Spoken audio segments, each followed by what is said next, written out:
Maulang umaga po mga classmates. Ito na naman si Dr. Eugene Tan of Triple Dragon Game Farm. Welcome po sa akin basang-basang farm ngayon na maliit. Okay, so ang topic natin ngayon ay kailangan pa ba natin ng imported na manok sa Pilipinas? Kailangan pa po ba natin sa breeding yung mga imported? Meron naman ng bloodline dito na lahat nandito na ho. Pag sinabi pong experience, palagay ko wala na pong tatalo sa Pilipino. Kasi po, hanggang ngayon, kaliwat kanan pa rin ang laban. Hanggang ngayon, nag-e-evolve pa rin yung breeding. Hanggang ngayon, paganda ng paganda po ang breeding facilities. At walang katapusan po na ang mga Pilipino po ay nag-aaral pagdating po sa breeding. Kaya nga po yung ibang mga magagaling na breeder abroad, pag pumunta rito, talagang bilib sila sa sistema ngayon ng mga Pilipino. Malayo na po narating natin. Pero balik tayo, bakit po importante pa rin yung imported? Ganito po yun mga classmates. Etong mga West, no, yung mga Amerikano, very particular po sila sa kanilang pride. Yan ang number one, pride. So ang tendency po nila talagang i-maintain yung kanilang mga bloodline na pinasikat.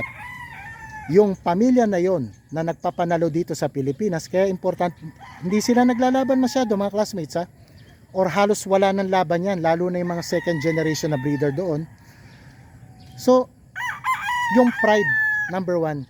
Second, yung tindi po ng recording nila at calling. Kaya importante po ang imported sa malalaking breeder dito sa Pilipinas is para po i-replenish yung mga nagde-deteriorate na bloodlines nila na minemaintain din dito. Halimbawa, ang ganitong farm, sikat siya sa Ding Fair Sweater.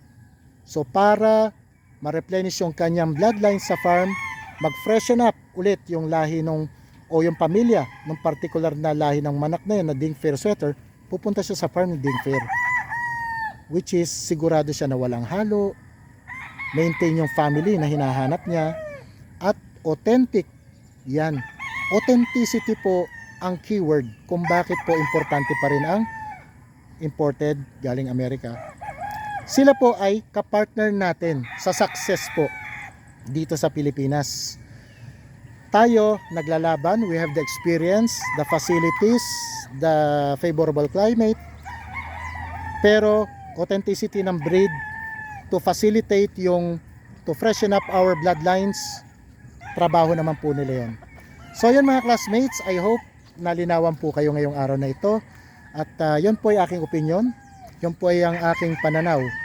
At sana po nakapaghatid po tayo ng bagong kaalaman po sa inyong lahat. God bless po mga classmates.